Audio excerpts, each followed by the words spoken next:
mon ami de circonscription, le RHDP a été battu. La politique, ce n'est pas forcément l'argent. La politique, c'est pas forcément, comme le disait la sénatrice Mariam Daoudabala, elle dit, il n'y a pas de génération spontanée en politique. Il n'y a pas de génération spontanée. Il faut être préparé à aller en politique. Moi, je dis toujours, si au soir du 27, je ne suis pas élu, je continue, en janvier, je continue encore mon travail sur le terrain. On continuera jusqu'en 2030. Pour la prochaine, dès que le 27 finit, le 28, je commence la campagne encore pour 2030. Donc c'est clair, ça vous dit que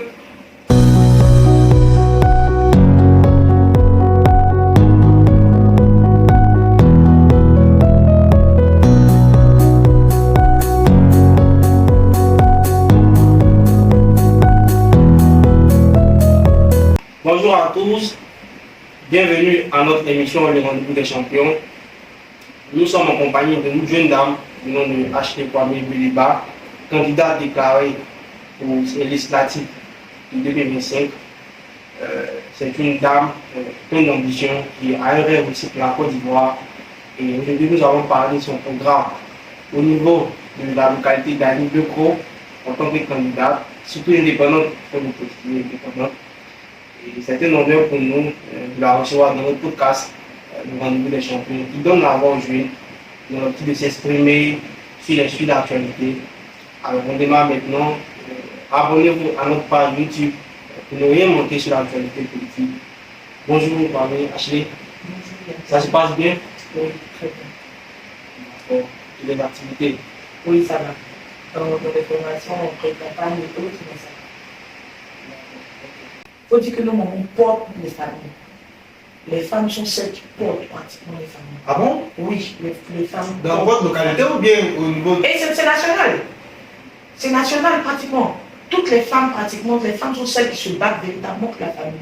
Donc pour moi, il est important qu'on puisse orienter aussi des politiques publiques au niveau de l'autonomisation des femmes, au niveau de pouvoir les aider dans l'entrepreneuriat, des seconds métiers, etc. Il faut vraiment recadrer ça, avoir une politique publique vraiment axée sur la femme et sur les jeunes. Et pour ajouter en termes de projet de loi, je pense, est-ce que vous m'avez posé cette question? Je ne savais pas. Non, j'avais pu entendre, entendre ça. D'accord, merci. Par rapport à, vous avez déjà parlé, on va revenir là-dessus. Oui. Par rapport à la participation des femmes en politique, Oui. je pense que c'est un sujet qu'on va revenir là-dessus et qui est très important. Est-ce que vous ne pensez pas que ce sont les femmes elles-mêmes qui ont peur de s'engager en politique? Pourquoi toujours La question revient. Ce sont les femmes qui ont peur. Nous nous engageons là. Donnez-nous aussi, laissez-nous aller. Non, au fait, je ne pense pas. C'est vrai qu'avant, on avait les femmes, on était vraiment, certaines étaient bloquées par plusieurs choses, que ce soit les présenteurs culturels, que ce soit la famille, les maris, tout et tout. Beaucoup de femmes, parce qu'une femme, avant de faire, elle va demander l'avis de soit de la famille, soit de son mari, tout et tout. Mais ça, c'est notre tradition, c'est normal. C'est normal? Non, ok, si vous voulez dire, ça c'est la réponse d'un homme. Ça c'est la réponse d'un homme. Elle est dans l'émission, bon. Ça c'est la réponse d'un homme. Ils ne sont pas distraits. Il n'y a pas de problème. Donc je dirais que les femmes sont pas vraiment, elles sont prêtes. Mais je crois que c'est la société qui leur met des barrières. D'accord. Pour moi, elles sont prêtes, les femmes sont. Et aujourd'hui, je vous dis, je rencontre tellement de femmes, de jeunes femmes et des aînés, très brillantes, tellement percutantes, que je suis très pessimiste. Je dis, demain, l'avenir de demain ne pourra pas s'écrire sans ces dames-là. Ça, c'est clair. Si vous avez Parce qu'aujourd'hui, je rencontre tellement de femmes qui sont aujourd'hui prêtes à aller au charbon. Et comme vous le dites, si on n'est pas prête à s'engager, pourquoi ce sont les femmes qui sont les mobilisatrices? C'est nous, on mobilise pour aller voter. Ah, mais c'est vous qui dites. C'est nous, on remplit les bacas pour aller voter. Quand il y a la cérémonie, c'est nous, on charge, on remplit les sièges. Non, mais de début, on dit, mais souvent les gens disent que bon, certaines sont analphabètes, donc elles ne comprennent pas que la réalité du terrain, c'est pas bon. Non, Et en state, mais même bon, si. générarément, c'est à cause peut-être des régions qu'on leur donne, généralement. Non, mais 2000, c'est à ça qu'ils veulent nous réduire. C'est à ça qu'ils veulent nous réduire. Quand vous avez du C'est potentiel. pourquoi aujourd'hui, on a du potentiel. Est-ce que vous n'êtes pas féministe? À vous entendre. Je suis féministe. Ah oh, Mais est-ce que la féministe, c'est quelque chose de mauvais? d'accord. Non, c'est de militer pour la bonne cause, c'est militer pour l'égalité, c'est être féministe. En fait, les gens ont commencé à mettre le mot féministe pour dire non, ce sont des femmes qui combattent. On ne combat pas. Au contraire, même on est avec vous. Mais en même temps qu'on est avec vous, on veut aussi une égalité de chance. On veut une égalité de tout. Donc de cette même manière, de la même manière qu'il y a des hommes qui sont brillants, les femmes sont brillantes. Donc on veut avoir les mêmes chances. On veut avoir les mêmes. Il ne faudrait pas toujours nous limiter à quelque chose pour dire non, les femmes c'est le service restauration, les femmes c'est le reste. La restauration, c'est les hommes. En gros, même, c'est-à-dire que le quota des 30%, il faut carrément supprimer. Non, on ne doit pas supprimer le quota des 30%, mais on doit rendre le quota plus percutant. On doit rendre le quota plus contraignant. Donnez Martin, 50. Non, mais on va arriver à la parité. Là, actuellement, normalement, on a demandé la parité, on a eu 30%. C'est un peu. Tu sais, la politique, oui. C'est au fur et à mesure. Il y a quelques années, on arrive, on n'avait pas 30%. Il n'y avait pas 30%. Donc, pourquoi on arrive à 30% aujourd'hui? C'est parce que des dévancières se sont battus. Des féministes, comme vous le dites, se sont battus. Donc, aujourd'hui, on arrive à 30%. Mais demain, cette nouvelle génération qui vient, on va arriver à la parité à 50%. C'est clair. Mais le quota, il faut que le quota soit contraignant. Moi, personnellement, je me dis, si on veut rendre le quota contraignant, c'est de dire que cette loi-là, elle est applicable et quand on dépose les candidatures, la CEI regarde, s'il n'y a pas 30% de candidatures déjà en tête de liste de femmes, on annule la candidature. On annule le dépôt de candidature du parti politique. Et encore plus grave, on sait même du parti politique. Non, le parti politique a déposé ses candidatures. Lorsque la CEI reçoit, quand la CEI regarde, s'il n'y a pas les 30% des femmes, on annule automatiquement. Mais ça il faut un critère de la CEI. Oui, ça fait partie du critère. Parce que la CEI dit. Mais prends ce critère. La CEI dit, la loi dit 30% de quotas sur les listes et au niveau des noms, sur les listes des femmes, tout. Sur les listes des hommes, donc c'est-à-dire un homme, une femme, pas que les femmes soient en bas. Et en même temps aussi 30% dans les assemblées élues. Mais la loi n'est pas contraignante où elle dit. La loi ne dit pas que s'ils n'ont pas déposé une liste avec 30% de femmes, on annule. La loi ne dit pas ça. Mais par contre, encore, où on peut la rendre encore plus contraignante, c'est que les partis politiques reçoivent un budget de l'État qui est payé par nos impôts. Donc c'est clair que s'ils ne présentent pas les 30% de femmes en tant que dans les candidatures, si l'État ne leur reverse pas le quota qu'on leur remet annuellement au parti politique, ils vont forcément mettre les 30% de femmes. Donc ça peut être aussi une contrainte pour pousser les partis politiques à pouvoir respecter au fait le quota de 30%. Et puis demain on va arriver au 50%. Ah mais on vous entend dans le prochain à l'hémicycle, ça sera chaud. Oh oui, ça sera chaud. Ça sera chaud. Dieu voulant vraiment, je prie qu'au soir du 27, je sois élu. Et oui, ça va chauffer les lois vont voir. Effectivement. Ah mais si vous n'avez pas la majorité, ça sera compliqué. Hein. Mais en fait, on peut passer les lois. Oui, je sais que ça sera compliqué. Mais vous savez, moi ma candidature est portée par une vision. Et cette vision-là, c'est que en rentrant à l'hémicycle, je suis la première peut-être d'une génération qui vient. Parce qu'on fait partie d'un petit groupe qu'on appelle la génération de rupture. Wow. Et donc, coucou à mes amis de la génération de rupture. Donc cette génération de rupture-là, qu'est-ce qu'on fait? Je suis la première candidature. Quand je rentre, l'argent qui est là-bas, je prends pour financer des campagnes. Que d'autres n'ont pas. D'accord, ok, c'est une bonne idée. Des campagnes de jeunes, des campagnes de femmes. Donc en gros, en 2030, jusqu'en 2030, on travaille toujours encore. Ça y est, c'est cette génération de rupture-là. 2030 encore, on aura des candidats. Au fur et à mesure, on va financer des campagnes, pouvoir faire rentrer, parce qu'il faut qu'on soit représentatif, jeunes et femmes, au sein de l'hémicycle. Et ça, c'est notre vision sur 10 ans, 20 ans, 30 ans, 40 ans, 50 ans. Est-ce que vous avez les moyens financiers pour gérer tout ça? Les moyens, je crois, c'est aussi. Mais moi, personnellement, je le dis, Oui, c'est vrai qu'il faut avoir quand même de l'argent pour ton Annie Bloko, vous êtes en phase des ministres, non? Oui, je suis en phase de ministre, je suis en phase d'un ancien maire. Et c'est tout ça qui fait la diversité des choses. C'est très intéressant parce que tu es en face de toi des aînés. Des aînés Ah, qui mais s'y c'est connaissent, des personnes aguerries. Ah, mais on parle de RHDP. Oui, on parle de 15 ans de pouvoir. Mais même si le RHDP, on a eu des circonscriptions, le RHDP a été battu. La politique, c'est pas forcément l'argent.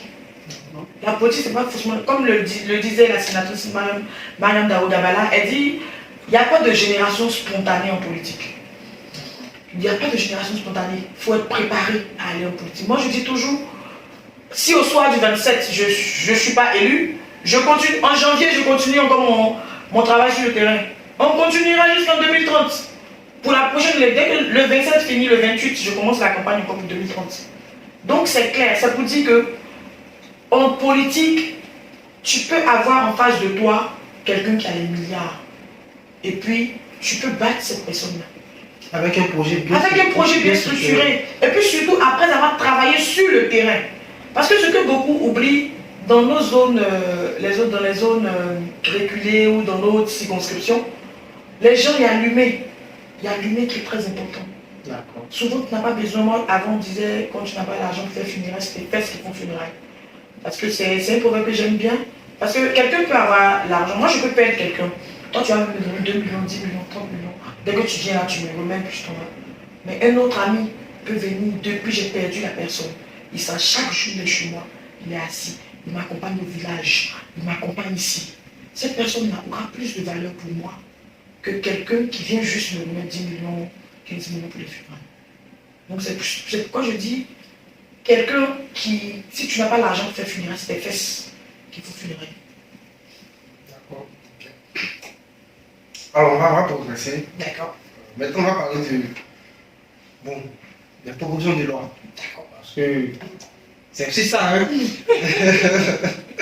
Quand les députés, voilà, ce sont des lois qu'on propose. Oui. Vous avez parlé d'Annie Bloko, on a Oui. largement entendu, mais quand on est député pour la nation. Oui. On n'est pas seulement des circonscriptions.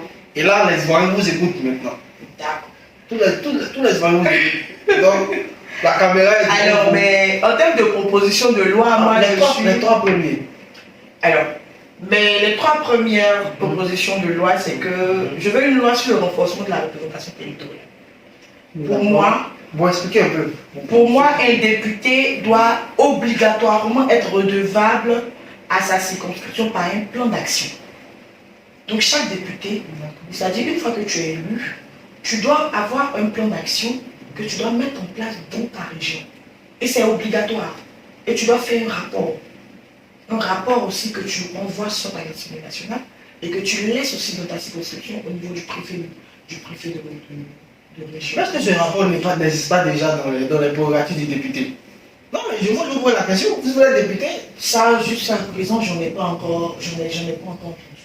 Et Parce qu'il y a des restitutions qui se font, normalement, il y a des gens qui se disent non, mais est-ce que les restitutions, oui, mais est-ce que, bon, oui, mais est-ce que les restitutions se font? Non, parce que ne confondons pas les restitutions et le rapport. Les restitutions, ce sont juste les lois qui sont votées. Oui, Le député doit aller informer, Mais mais quand il informe, il n'a pas besoin d'informer avec un rapport. Il doit aller expliquer la loi aux différentes populations. Là, c'est différent de pouvoir faire un plan d'action que tu vas pendant tes 5 ans. c'est sur le quinquennat. Oui, c'est sur les 5 ans. On est élu pour un mandat de 5 ans. Donc tu dois être redevable et obligatoirement. Donc je pense que ces restitutions-là peuvent être incluses dans ce plan d'action-là. Non, mais c'est qu'on va ajouter les fonctions. Parce que le député a 4 fonctions. Oui. Est-ce que le député... Mais plus tu dois faire des restitutions, plus tu dois faire des restitutions. Donc on peut condenser tout ça. De telle sorte que, parce que tu dois aussi être redevable envers la circonscription qui t'a élu. Tu dois être redevable envers la circonscription qui t'a élu. Donc tu dois le faire un point pour dire, je suis venu vous dire aujourd'hui de me voter en tant que député de la nation, pour que je puisse représenter Annie Bleko à l'Assemblée nationale. Au cours de ces 5 ans, voilà les projets de loi que je vais proposer, des lois que je vais écrire, ou bien soit des lois que je peux modifier pour que ça puisse être favorable pour ma circonscription et pour la nation. Voilà le plan d'action qu'on va faire sur 5 ans. Vous avez déjà Au bout de. votre Oh, relation. il est déjà. On peut en savoir un peu. Il faut bien ça. On n'est pas encore en campagne. On n'est pas encore en campagne. Parce que à chaque fois que je rencontre les candidats, c'est la même parole. Et non, mais on n'est pas encore en campagne. Donc, Non, mais là, on donc est la question vous interdit largement de. Non, mais de déjà, parler. quand vous me parlez de. Déjà, me poser la question même des propositions de loi, pratiquement, je suis en train de vous détailler. Complètement. Et la deuxième proposition de loi, et j'ai deux lois Qui vous tient à cœur. qui me tiennent à cœur, c'est d'avoir des sièges réservés pour les jeunes et les femmes. Et c'est les femmes. On veut en savoir plus. Détaillé. Parce que. Et en plus, bon, on va aller d'abord sur le quota. D'abord, le quota, c'est le rendre contraignant. D'accord. Une réécriture du quota de 30%. Mais en plus de cette réécriture du quota de 30%, je veux aussi un quota pour les jeunes. De la même manière qu'on a un quota pour les femmes, pour qu'elles puissent entrer dans l'assemblée élue, il faut aussi que les jeunes puissent avoir un quota de Mais représentation. ça, c'est pas trop. Non, c'est pas trop demandé. On ne peut pas demander à près de 70% de la population de rester en marge du Parlement ou bien des assemblées élues. C'est pas possible. On est 70% de la population. Donc il faut aussi qu'on soit dans les instances de décision pour pouvoir apporter nos plus. Soit carrément on annule le quota pour les C'est pas possible. On ne peut pas annuler. Ouais, aujourd'hui, on a un une dame, je vous ai dit. Je suis femme et je suis jeune. Je vous ai dit qu'aujourd'hui, là, elle va pas le rester. On ne peut pas annuler. Mais on doit aussi avoir un quota de représentation. En fait, il faut dire la vérité. Nos papas là, ils n'ont pas confiance en nous. C'est ce qu'ils se disent. Ils se disent qu'on n'est pas capable de pouvoir gérer la chose publique. On ne peut pas gérer l'argent. Alors qu'il y a trop de jeunes qui sont percutants, qui sont excellents, qui excellent dans plusieurs domaines d'activité. C'est ce qui fait que beaucoup vont à l'extérieur. Et si la politique, c'est la gestion de la cité, ces jeunes-là, ils excellent dans pratiquement plusieurs domaines. Donc, ils savent gérer. D'accord. Qui dit cité, dit gérer pour le bien de tous. Donc, on doit pouvoir aussi nous donner la chance de pouvoir gérer aussi le pays. Donc, on peut commencer dans l'assemblée élue, et ça, c'est un quota de représentation aussi pour les jeunes. Le quota des 30% des femmes doit être revu. Cette loi doit être réécrite, elle doit être modifiée. Et en plus de ça, ça dit si ces deux-là, s'ils ont pu passer, peut-être que je mettrai au placard un peu les sièges réservés. Mais sinon, ce sont des trucs qui me tiennent à cœur. Je me dis, pour pouvoir avoir les 30% déjà au niveau des femmes et des jeunes, il faut qu'on ait une participation de plus de 50% des femmes et des jeunes. Pour qu'on puisse voter et puis avoir des gagnants qui vont atteindre 30%. Mais si on veut favoriser, ce sont des politiques aussi publiques. Ce sont des politiques, ce sont des trucs d'État. Parce que si l'État a pu, je pense que ça peut passer. Si on a des sièges réservés au sein de... On sait que si on a fait toute l'élection, qu'on n'a pas eu peut-être 30% de femmes, on sait qu'il y a 5 sièges, 10 sièges qui sont réservés uniquement aux femmes. On sait qu'il y a 5 sièges, 10 sièges qui sont réservés uniquement aux jeunes. Donc même si, parce que c'est un combat, les élections. On va faire un calcul. Si on n'a pas pu avoir le nombre de sièges dont on avait parlé, les 10 sièges par exemple. Maintenant on se retrouve à l'hémicycle, les 10 sièges sont vides. On fait comment? C'est pourquoi je dis, en termes de sièges réservés, comment ça se passe? C'est-à-dire, on prend les femmes qui ont eu d'excellents scores dans des régions, mais qui n'ont pas gagné. D'accord. Je prends un exemple. Moi, je vais à Niblecro aujourd'hui. Ah, mais qui n'ont pas gagné. Oui, qui n'ont pas gagné. Mais c'est pourquoi on dit les sièges réservés. Pour qu'on puisse... Pour qu'on puisse avoir... Si on dit, aujourd'hui, on donne 5 sièges aux femmes, 5 sièges réservés aux hommes. Ça fait partie de notre... Ça rentre dans notre loi. C'est une loi qui réserve 5 sièges aux femmes, 5 sièges aux jeunes. Donc, quel que soit le résultat des élections, les 5 sièges là sont... Effectivement. Les 5 sièges sont réservés aux femmes et les 5 autres sièges sont réservés aux jeunes. Donc, on finit les élections. Quand on finit les élections, on voit que dans les élections, voilà, on a peut-être, je prends un exemple, je dis tout du coup, on a eu un seul député qui a moins de 35 ans. Elle a remporté. Mais il n'y a plus de jeunes. Il n'y a plus de jeunes qui sont à l'hémicycle, il n'y a personne. Donc on regarde les meilleurs scores. On fait un classement. On fait un classement, dans toutes les régions. On prend les 5 meilleurs. Et on prend les 5 meilleurs jeunes, c'est eux qui prennent les sièges réservés. Pareil aussi pour les femmes. Ou pareil aussi pour les femmes. Et c'est fini. Et ça se passe, je crois qu'au Rwanda, ils ont ça. Ils ont des sièges réservés pour les femmes. Mais là, en fait, ça va inciter encore plus de femmes à venir se présenter. Ah, mais carrément, ça, c'est une loi. Effectivement, c'est un projet de loi que, vraiment qui me tient à cœur en termes de sièges réservés, c'est que ce soit pour les jeunes ou pour les femmes. Mais vraiment, pour que ça va pouvoir passer aussi ici, ça sera... Ouais, parce que je sens que oui. moi, c'est pas vous entendre, franchement. Ça sera beaucoup fougueux. Oui, vous allez batailler. Oui, Est-ce que vous êtes d'accord avec l'idée de Nora Saleh qui stipule que les débats parlementaires soient diffusés à la télé, qu'on puisse bien sûr, pour voir un peu ce que les députés font? Bien sûr. Après, quelqu'un disait qui fixe le prix, on verra effectivement qui fixe bien le sûr. prix. Moi, même si c'est pas la RTI, l'Assemblée nationale est quand même en mesure de se... De payer ou de jouer une chaîne nationale. Non, mais ça sera forcément la RTI, c'est la première chaîne. Moi, je suis effectivement d'accord pour ça. Parce qu'il faut dire que même les sessions parlementaires des députés, c'est vrai qu'on dit que c'est ouvert au public, mais c'est sur invitation. C'est sur invitation. Moi, je suis... Donc, un citoyen lambda n'a pas le droit... C'est sur invitation. C'est sur invitation. C'est-à-dire, il y a une session parlementaire aujourd'hui, tu ne peux pas te lever comme si tu allais entrer. Tu n'auras pas le droit à ça? Non, pas possible. Ok. Moi, j'ai mené des... J'ai essayé de faire ça personnellement. Quelqu'un a réussi à le faire. Une fois j'ai essayé, mais j'ai pas été assister. Je suis arrivé comme ça, j'ai voulu rentrer, on dit non. Est-ce que vous avez gâté une invitation, tout, j'ai dit non. Mais par contre, après, je me suis renseigné avec quelqu'un, c'est là qui m'a dit non. Avant de venir, vous devez soit demander, venir, qu'on puisse vous mettre, parce que bon, avec les différents trucs qu'il y a au pays, même si jamais, effectivement, il y a des gens qui peuvent... c'est un peu bizarre. Normalement, il doit au moins avoir une place pour les citoyens lambda. Ils peuvent aller voir au moins ce qu'ils font. C'est sur invitation. C'est sur invitation. Mais qui fixe le prix là? Non, on va venir. Qui fixe le prix? Donc je suis d'accord, effectivement, avec le député Saleh, parce qu'il faut aussi que nos parents puissent voir comment se passe, pour voir les débats à l'Assemblée, pour voir qu'est-ce qu'on dit. C'est vrai que je ne peux pas comprendre. Ça va bouger le pays, hein? Mais parce que si on le fait... Non, mais en fait, c'est bon, là, on voit véritablement le rôle réel du député. Aujourd'hui, on regarde sur des chaînes étrangères, on regarde, on dit oui, ça se fait là-bas, hein? Ils se battent, mais c'est ça, en fait. C'est ça. Chez nous, ici, les gens, je crois que c'est un peu la peur aussi, parce que mine de rien, regardez tout est... Comment j'ai assisté au truc parlementaire, sérieusement, c'est lever la main seulement. Hein. Qui va de lui? Pour... Mais tu n'entends pas, à part quelques-uns qui se démarquent, du lot, qui prennent la parole, des trucs, mais sur 255, c'est...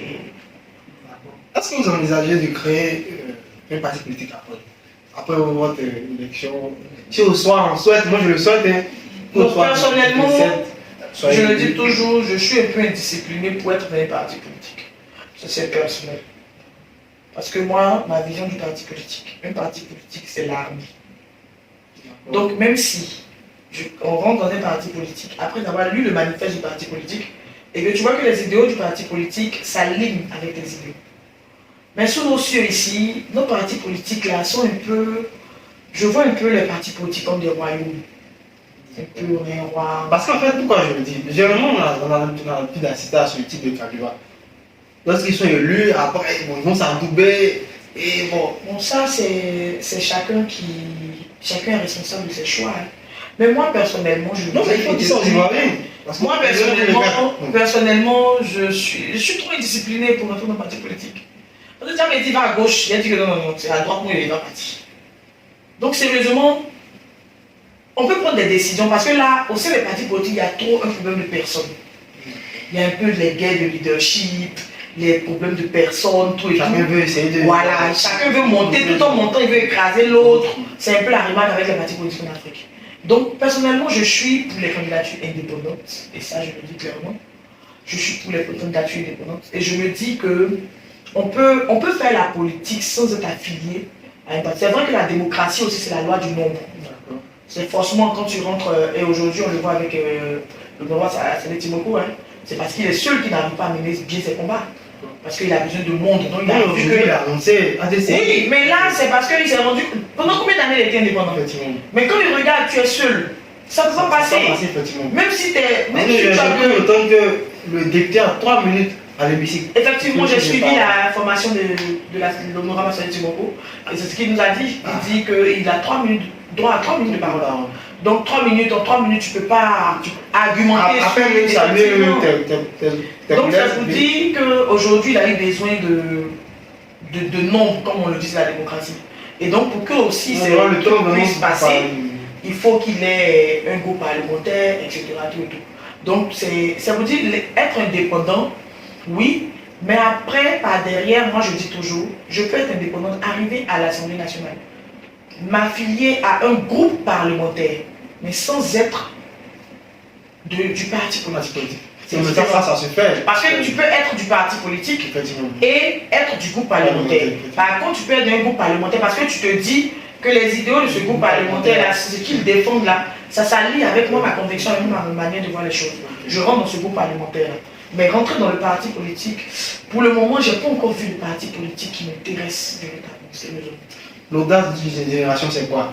C'est quoi? C'est une ambition, c'est créer un parti politique après vous-même? Non, pas du tout, pas du tout. J'ai pas en vision de créer un parti politique. Ça, je Donc vous allez rester indépendante dans oui, la indépendante. carrière politique. Indépendante. Mais comme je le dis, je m'affilie. Les gens vous écoutent. Oui, parce que la vidéo, indépendante. après, Effectivement, tu indépendante. n'as pas qu'on entende d'autres. Non, c'est pourquoi je dis, je peux m'affilier à un groupe parlementaire. Okay. Mais être dans un parti politique, pour le moment. Vous avez déjà une idée du groupe parlementaire?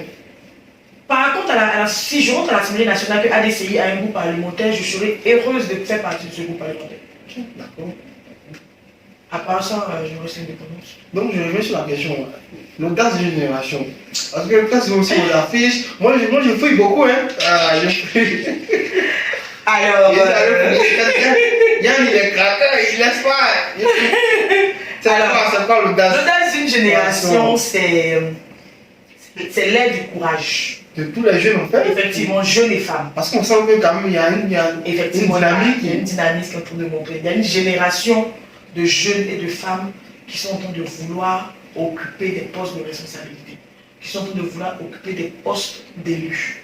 Donc pour moi, cette audace-là, on est arrivé à l'ère où les jeunes ont décidé de se lever, où les femmes ont décidé de faire. J'aime bien ce dicton qui dit qu'il y a deux types de personnes. Il y en a qui attendent les opportunités et il y en a qui les façonnent, qui passent à l'action. Et vous êtes de ceux qui... Donc, nous, on a décidé de passer à l'action et on est parti pour encore des années encore à venir. Parce que ce n'est pas pour s'arrêter maintenant, il faut qu'on le dise. Donc l'audace, c'est les femmes seulement? Non, moi, ma candidature, elle est portée par les jeunes et les femmes. Et vous avez un petit groupe où les femmes et les jeunes des stratégies au cœur du changement. Vous avez une vision présidentielle? Non. Ah bon? Moi, je suis beaucoup parlementariste, comme je le disais. Même vision locale, j'en ai pas encore. On n'a pas encore de femmes à la présidence, peut-être qu'avec vous. Si Dieu le veut, mais pour le moment. Pourquoi si Dieu le veut? Vous pouvez quand même tourner. En fait, moi, ma vision, elle est claire. Moi, je veux être la présidente de l'Assemblée nationale. Waouh! Et je veux être la première femme présidente de l'Assemblée nationale. Ça, c'est un challenge. Effectivement, un très gros challenge. D'accord. Et ça, je le dis ouvertement aujourd'hui. C'est pourquoi moi, je dis je suis beaucoup axée Parlement. Parce que je me dis, le socle de toute démocratie, c'est le Parlement. Non, mais c'est clair. Le cœur de véritablement d'un pays, c'est le Parlement. Donc moi, depuis j'ai commencé mon engagement, c'était parlementariste, là-bas parce que l'exécutif obéit aux normes du Parlement. C'est lorsque les lois passent, ils exécutent. Tout sort de là. Tout sort de là. Et pour pouvoir avoir un meilleur pays, pour pouvoir avoir une démocratie plus inclusive, il nous faut avoir des lois fortes et des lois vraiment qui respectent les citoyens. Mais est-ce que ce sont les lois? N'est-ce pas les hommes qu'on doit essayer de régler la conscience? Parce que souvent on a l'habitude de voir, les lois sont là, mais elles ne sont pas appliquées. Bon, on a des choses qui ne font pas le travail qu'ils font. Est-ce que vous, concrètement, par rapport à la question, c'est pas les hommes normalement qu'il faut challenger pour qu'on ait vraiment des personnes vraiment aguerries qui puissent prendre au devant les choses? Oui, pourquoi pas, oui, il faut challenger aussi les hommes, mais je crois qu'on a beaucoup de nos lois qui sont vétustes. Il faut qu'on adapte les lois à nos réalités. Il faut qu'on adapte les lois à nos réalités. Moi, je suis aussi fonctionnaire. Et je vous dis que le calcul de l'indice du fonctionnaire n'a pas changé depuis jusqu'à aujourd'hui. Jusqu'à maintenant. L'indice Il y en a qui disent que l'indice a changé. Non, non, l'indice ne change pas. Il y a des petits trucs qu'on ajoute, mais l'indice Non, ne vous change avez pas. quand même des augmentations. Oui, mais c'est la vie chaque 2 ans. le calcul de base. Ceux qu'on fait, les augmentations viennent après. Mais le calcul de base, le même indice qui a été pris depuis Oufoué. Alors qu'autour d'Oufoué, la maison coûtait combien? Aujourd'hui, on est à combien de. Une maison pour un fonctionnaire. La maison doit coûter combien? Pour quelqu'un qui vit à Abidjan, lui, carrément, il souffre. Mais pour ceux peut-être qui vivent dans les localités reculées. Donc eux, c'est vrai que la maison est moins chère. Vous allez avoir des propositions de loi. Effectivement, en ce sens. Moi, je suis pour. Je prends tout ce qui est en rapport avec moi, personnellement. Je suis fonctionnaire. Donc je me dis aussi des propositions de loi qui vont aller dans ce sens-là, pour pouvoir améliorer les conditions de vie de nos fonctionnaires aussi. Et dans ma localité, nous sont ces différents projets-là qu'on peut porter au niveau de l'Assemblée nationale. D'accord, ok, c'est compris. Alors, c'est quoi votre vision pour la Côte d'Ivoire? Alors, ma vision, elle est simple, c'est d'avoir un parlement représentatif de la population ivoirienne. Un parlement où toutes les couches de la société se retrouvent. Un parlement où on a autant de femmes, autant de jeunes et autant d'hommes. De telle sorte que, au niveau des débats, les débats puissent être centrés sur pratiquement toutes les couches. On sait que des jeunes vont défendre des projets de jeunes, des femmes vont défendre des projets de femmes, des hommes vont défendre des projets d'hommes. Donc quand c'est comme ça, chaque citoyen se retrouve dans son parlement. Donc pour qu'on ait une démocratie plus inclusive, il nous faut un parlement représentatif de la population. Et ça, c'est ma vision pour la Côte d'Ivoire. Vous êtes beaucoup parlement. Parlement. Tout est devant votre analyse. Depuis qu'on a commencé l'émission, tout est parlement. D'accord. On espère que vous allez prendre en compte parlement toutes les couches. Hein. Effectivement. Parce qu'à vous entendre, je sens que l'hémicycle, vraiment, ça va vibrer. Oh, très bien. Ça va vibrer. D'accord. Alors, parlons du SMIC. Est-ce que vous pensez que le SMIC en Côte d'Ivoire, quand même, le prix est assez exorbitant? Nos frères sont quand même dans un canevas assez confortable, mais il faut l'améliorer. C'est quoi? Est-ce que le SMIC, parce que le SMIC est de 75 000. Oui. Alors, pour la situation de vie en Côte d'Ivoire, pour moi, le SMIC, il est peu. Il est peu. Parce que pour quelqu'un qui doit vivre avec femme, enfant, le SMIC, il est carrément, il est très faible. Mais aussi, n'oublions pas qu'on a nos entreprises et autres, tout et tout. Ces entreprises-là font combien d'années de vie aujourd'hui? On n'a pas vraiment, à part les grosses entreprises, nos petites entreprises, là, au bout de 2 ans, 3 ans, sont des entreprises qui meurent. Même s'ils ne sont pas structurés. Et donc, Ce n'est pas forcément une question de structuration. Certaines entreprises sont structurées, mais il faut dire qu'ils il n'y a pas d'accompagnement. Ils n'ont pas d'accompagnement aussi, mais il y a aussi, on paye trop de taxes. Ah bon? Les taxes et les impôts tuent nos entreprises. Donc le CPC, dès que tu lances ton repos, CPC automatiquement. En même temps, hein, tu as des taxes. une fois que tu as... Non, quand tu finis de... Ça, je passe dessus la campagne de ceux qui s'y connaissent. Quand tu finis d'avoir ton registre de commerce, une fois que tu fais ta DFE, tu mets ton chiffre d'affaires prévisionnel. Automatiquement. Le mois qui suit, tu payes impôt. Hein. En même temps? Le mois qui suit, tu payes impôt. Et là, bon, ça dépend des... Comment on appelle ça? Ça dépend des régimes. Si tu as la TEE, si tu as un truc. Tous ceux qui sont là, les petites entreprises, là, pratiquement, ils commencent avec la TEE. Tu payes les impôts. Et là, beaucoup de personnes font l'erreur en ouvrant les entreprises quand on demande un chiffre d'affaires prévisionnel. Puisque nous, chez nous, ici, on est dans un système déclaratif.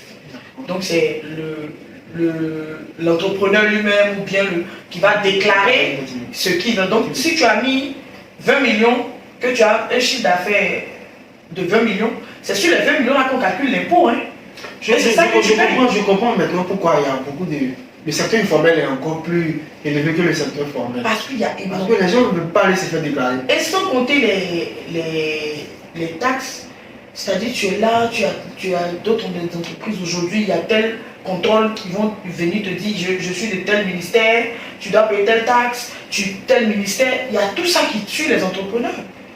Aujourd'hui, il y a beaucoup qui n'arrivent pas. Après 2 ans, 3 ans, pour qu'un entrepreneur puisse arriver à 5 ans, c'est vraiment quelqu'un qui... C'est vraiment constant. Il est vraiment constant. C'est bien préparé. Plusieurs entreprises au bout de 2 ans, 3 ans meurent. Plusieurs entreprises au bout de 2 ans, 3 ans meurent. C'est pourquoi beaucoup de projets de financement... Il n'y a pas de politique publique pour appuyer ces entreprises. C'est PME locales. Si, il y a des politiques publiques, mais il faut dire aussi que beaucoup d'entreprises ne vont pas à l'information. Parce que je sais qu'il y a la SGPME qui est là pour accompagner les PME, tout. Il y a beaucoup de trucs qui sont faits déjà, mais beaucoup ne savent pas. L'État fait beaucoup. Bon, l'État fait, ça ne sera pas suffisant. Mais néanmoins, si nous-mêmes, les gens ne vont pas vers eux, c'est clair qu'ils ne peuvent pas avoir l'information. Non, mais souvent les gens disent qu'ils vont là-bas aussi, on leur dit que ce qu'ils demandent là, vous n'êtes pas dans les critères. Non, mais je prends un exemple. Une entreprise qui veut si la SGPME, peut-être, je me dis, elle veut financer un entrepreneur, on va financer un entrepreneur qui a peut-être 6 mois, 1 an d'existence. Parce qu'il y a ton bilan qu'il faut envoyer, il y a beaucoup de choses. Il faut faire des preuves. Merci. Il faut faire des preuves. C'est pourquoi certains des trucs de financement, ils demandent 5 ans, 5 ans d'existence. Parce qu'on se dit en 5 ans, quand même, tu as pu avancer. 5 ans, oui, c'est que tu es vraiment... Tu as constant dans le travail, tu as une bonne gestion, tu as tout. C'est vrai qu'il y aura des difficultés. Et là, ils pourront t'accompagner. Mais combien d'entreprises, souvent on dit des entreprises de 5 ans, mais on n'en trouve pas beaucoup. Parce que c'est vraiment dur, c'est difficile. Certains, ils doivent les impôts, ils font comme s'ils font... C'est vraiment compliqué. Est-ce que les banques aussi soutiennent ce type d'initiative? Les banques aussi, c'est quand même... Ils ont tellement de critères, c'est la même chose. Hein? Parce que les banques, avec les banques aussi, il y a le taux des banques, tout et tout. Donc, les critères sont quand même énormes. Mais je me dis, pour la banque aussi va regarder les mêmes critères d'existence. Parce qu'une entreprise, ils vont regarder tes revenus, les entrées, les ventes, etc. tout et tout. Pour pouvoir te donner un prêt. Parce qu'on va donner un prêt à quelqu'un qui n'est pas solvable. Oui. Ou même qui ne peut pas. La banque, c'est pour faire du profit. Oui, la banque, c'est du commerce aussi. Ils font du commerce. Donc, c'est clair. D'accord. Ok. Alors, par rapport au développement local, vous avez parlé des jeunes, vous avez parlé des femmes, vous avez parlé de l'entrepreneuriat. Ashley Kwame, vous avez au niveau de... Par rapport à votre fonction, c'est quoi? C'est expert comptable? Non, je ne suis pas expert comptable. Je suis regarder un peu sur votre page, mais je ne trouve pas en fait. C'est quoi le... J'ai fait des études de comptabilité, j'ai été responsable financière, tout et tout. Mais actuellement, je suis une simple fonctionnaire. Non, mais quand même, vous êtes fonctionnaire, pas simple fonctionnaire. Oui, je suis une simple fonctionnaire. C'est fonctionnaire, on va minimiser le boulot. Je suis une petite fonctionnaire. Ça, c'est bien que par là, on va être fatigué. Le peuple est rien. Je suis une petite fonctionnaire. Il sera député de la nation. Amen. Donc, le député, c'est lui qui porte la voix du peuple. Pas de problème. Bon, je pense qu'on va s'arrêter là, mais je vais. Il y a une annonce qui vient de sortir. Oui. Je crois hier, si je ne me trompe pas, dans la semaine, relative à nos motocyclistes au niveau du système d'avion. Oui. Et je ne sais pas si vous êtes un peu informé de la situation. Véritablement, j'ai vu communiqué.